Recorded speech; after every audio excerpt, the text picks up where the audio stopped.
So 25 years old, don't worry.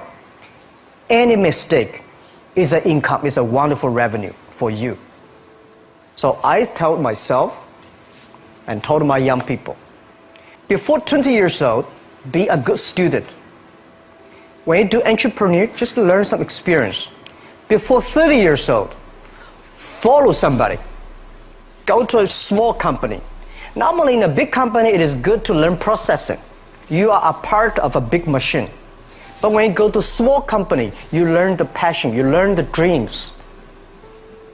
You learn how to do a lot of things at one time. So before 30 years old, it's not which company you go, it's which boss you follow. It's very important. A good boss teaches you differently. And from 30 to 40 years old, you have to think very clearly, you're working for yourself if you really want to be an entrepreneur.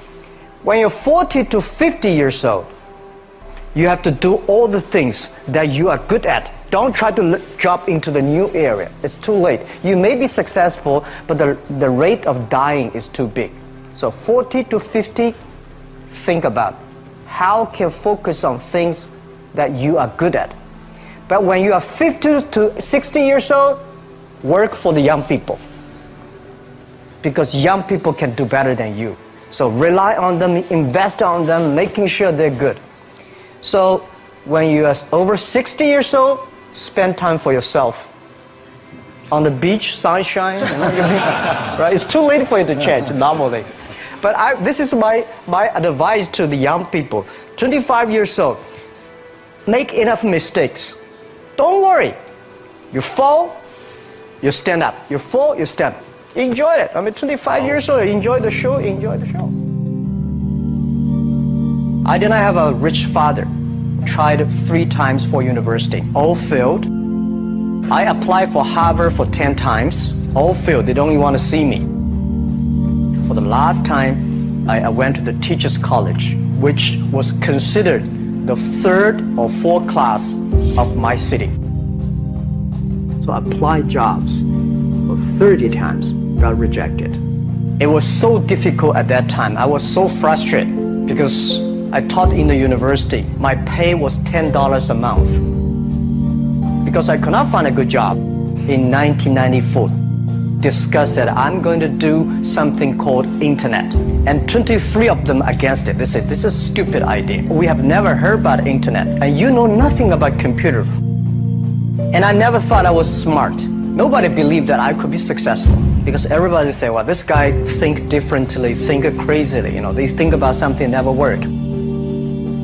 I tried to borrow $3,000 from the banks. Took me 3 months, but I still cannot get it. We talked to over 30 or 40 venture capitalists. Everybody said, no, forget it. A lot of people said Alibaba is a terrible model. As I said, I believe it. I think this thing could be big. I never thought it would be that big like today.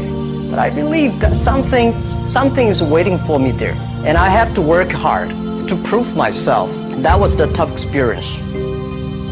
So we gathered $50,000 from 18 founders. We started. For the first 3 years, we did not have even $1 revenue from our business. It was not easy. Why it keeps us going ahead, going forward? Because I received lots of email of thanks from the customer. They say, this is such a great thing. We cannot pay you, but this thing helped us. If you keep on helping us, one day you will be successful. And I believe this. Little by little, we build up our business. Little by little, we build up our ecosystem of the infrastructure. And now, after 16 years, we have an Alibaba group, we have a Tmall group, we have a Taobao group, we have Alipay. And people said, you are so smart. How could you make a company like that? Bill Gates, Warren Buffett, Jack Welch, Larry Page, Mark Zuckerberg. The difference between those people and other people, they are always optimistic for the future. They never complain. They always try to solve the problems of the others. When you're optimistic, it's always opportunity. People, same here today. Jeff, where's the opportunity? I don't have a job. I don't have this. I don't have that. We are at the best time of this century. The best assets you have is that you are young. Don't complain. Let the other people complain. The opportunity always lies where people complain. Think about how you can make things different. Is there anything I can do that make the difference? And then when you think about this, start to do it. I saw a lot of people, young people, have fantastic ideas every evening. But in the morning, they go to the office same again. Being an entrepreneur, you have to do the things before the other people do. You have to wake up before the other people wake up. You have to be more brave than the others. Use your instinct. Everything you do is to the need of the customer. To everybody, to any person, tomorrow is new. Make the move, make the action. Whether investors believe in this or not, whether your friends believe it or not, whether your parents believe it or not, that's not important. You believe it, your team believe it, and work day and night on this. That's how the things happens. Make enough mistakes. You fall, you stand up. Any mistake is an income, is a wonderful revenue. Don't worry about the money. Money follow the people. People should follow the dreams. If you have a dream, just to go ahead. I think nobody can conquer the world. We only can serve the world. Either work for the others or work for yourself. And I choose the way, work for myself. Working for myself, that means working for the society. If you really want to work for yourself, think about the others. Because only when the other people are successful, when the other people are happy, you will be successful, you will be happy. I think today people worry a lot about the world, about the economy, China, economy in the world. But I'm very optimistic. When people start to worry, that is the opportunity is. I worry about the blood testing, and she created good things. And I think great innovations, great companies always happen in the tough times. Life's like the music. You have up, you have a down, you have a long, you have a short notes. And I like your American movie. Life is like a box of chocolate. You never know what you're going to get, right? So I'm pretty optimistic. The opportunity in the future for equality is huge, because in the last century, the IT is for big companies. The globalization is for big companies. But now with the technology, we can serve those 80% of the companies that never been served. We can serve the 80% of the young people that have never been served. Technology for internet is so cheap, so easy to use. One of the reasons why we grow in China e-commerce so fast, much faster than the USA, because our infrastructure of commerce in China was too bad. When it is too bad, something happens and goes. Today we are working on the rural areas of China. I can never imagine that China, about 800 million people still live in the rural areas, are farmers. And there are about close to 200 million people. Their income is less than $1 per day. And before the internet, it's impossible for these guys to reach the PC because it's so difficult. Even people like me, I don't know how to use a PC. But now 80% of the farmers, those people using mobile phones. When you have the mobile phones, the internet, the data, things change a lot. So I'm excited about the future. People always worry. I love the young kids sitting there and talking about the dream, the hopes, because if they have the hope, we have the hope. That's what I believe. And let's just take what you do. And I've loved every description I've ever heard about how you serve people, and your story about the bamboo farmers and your wife and her friends. It was fabulous. But where's this going? What are you going to do? What are your plans to maximize the use that people in remote rural areas of China can make of their cell phones besides ordering your products? How are you going to get it? Are you going to get them in the banking system through cell phones? How? Well, we never know that we can grow so fast. The past 5 months, we covered 4,500 villages. And these people, normally they use in very traditional way. It took them like we went to a rural area. It took the farmers 2 hours to walk to the downtown in the middle of the town and buy things. But today, because the mobile phone, and we can deliver things to their home, to their village within 72 hours. I remember last week I read a very interesting thing. This is amazing. There is a girl, she told me a story. She said her grandfather, 92 years old birthday. And for his life, he always wanted to try one Western style food. But he lived in the rural areas. There's no such restaurant food.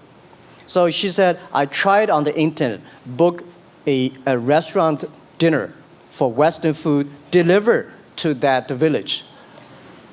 And they finally immediately find one restaurant. There are 3 guys.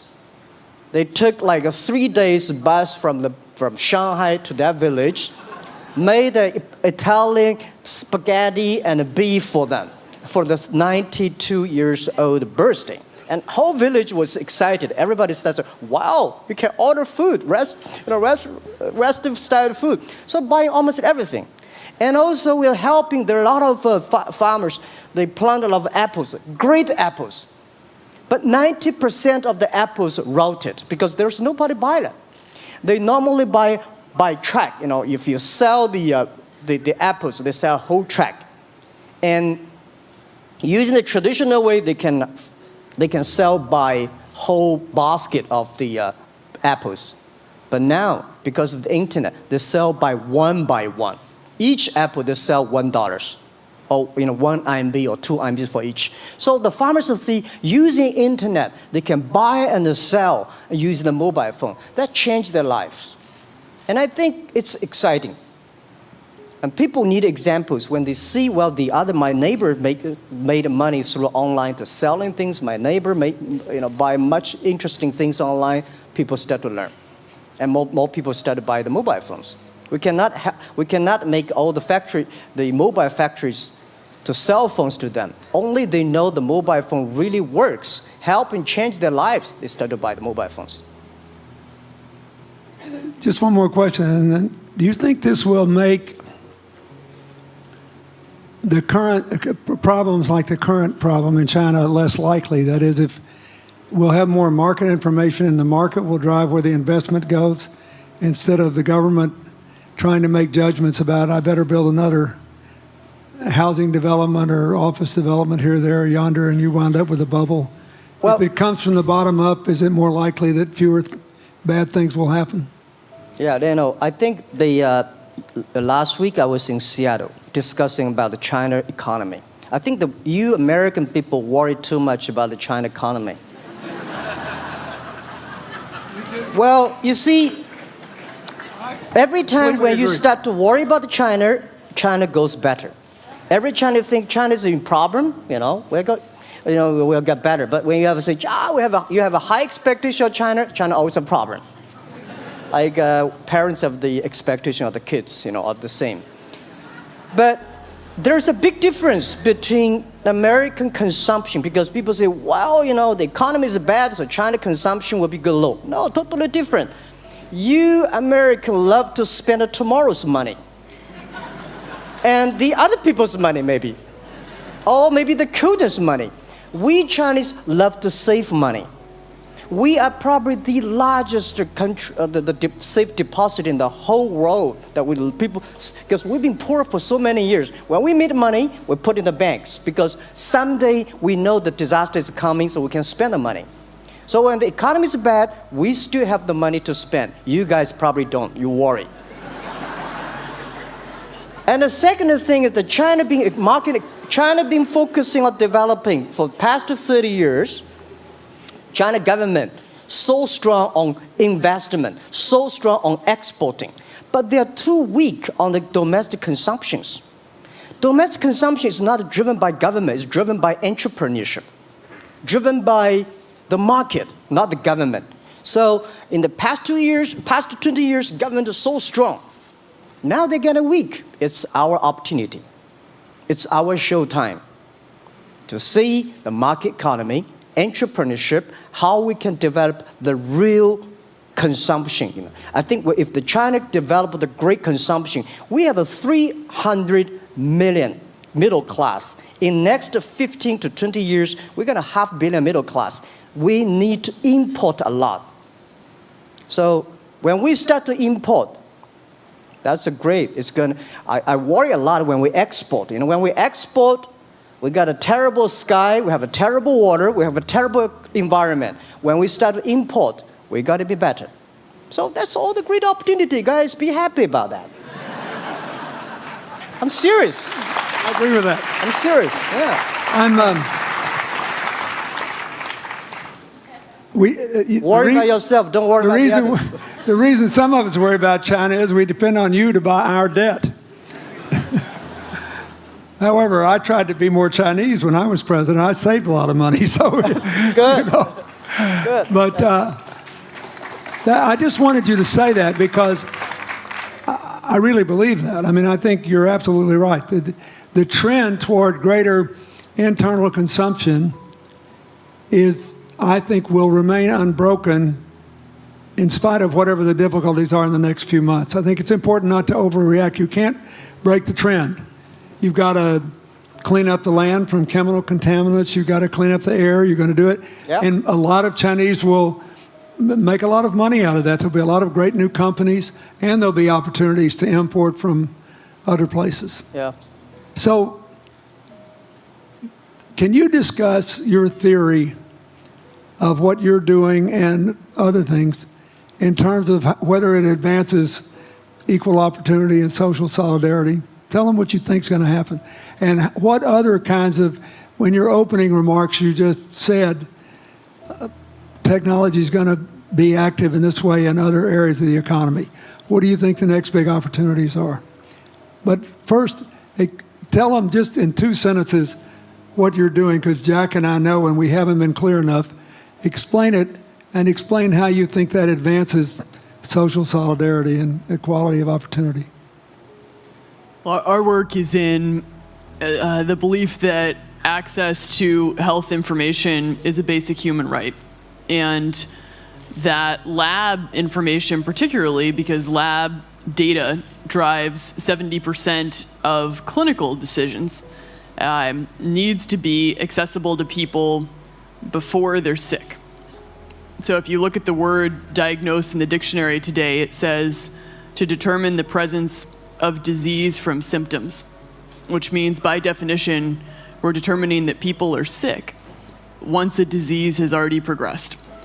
And our work is in being able to make lab testing accessible to people in time for therapy to be effected, and to do that in a way in which every person, irrespective of their insurance status, irrespective of where they live, can afford the ability to get a test done. So that means, in our case, we've invested the last 12 years in now developing hundreds of tests, many of which are less than $10. So $2 tests in the United States. And I think one of the amazing things about this country is that we have such an incredible ecosystem for fueling creativity, and that creativity can create new markets. So in answer to your question about the market being able to conform itself to social good, I think the creativity that goes into creating these new technologies creates new markets in and of themselves. And our basic belief is that those new markets come from empowering individuals and enfranchising individuals and trusting that individuals have the capability to engage with information, and in accessing that information, beginning to take control of their own outcomes and their own health outcomes, and in doing so, changing the way our healthcare system works. Think what this could mean for rural China, for rural India, for Native American reservations in America, for the Mississippi Delta, for the remote areas of where all the jobs were lost from coal. You're all of a sudden giving people information. And one of the most important things I think we did in my second term as president in the healthcare front, was develop this diabetes self-care program. And all of a sudden, Jack's company could be delivering the means to self-care based on your test. I mean, I think that this is a very big deal. We all want to live as long and as well as we can. And Craig Venner was here. We were joking about whether we'd make it to 100. But in the meanwhile, you want to keep people healthy. And if they're sick, you want to intervene early, not late. Yeah. Well, and if you look at, the ability to engage with this information, we have a $4 trillion healthcare problem in this country. 20% of it is type 2 diabetes, which is reversible. And we have 90 million Americans who do not know they are pre-diabetic. But access to information and the ability to engage with that information is the foundation for being able to change those outcomes and cost, right? One more fact, and then I want to call on Jack. You founded this company 12 years ago, right? Yeah. Tell them how old you were. I was 19. Yeah. So, don't worry about the future. We're in good hands. So, I was thinking about 19, where I am. 19, I've not passed the examination for university yet. I failed 3 times, but I think it worked out. I'm not good at schooling.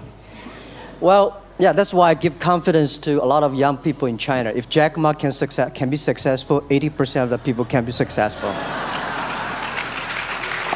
People like her, we're jealous. But, well, equality, I would like to make a little bit technology helping, because yesterday I was joining the UN Women Conference about gender equality.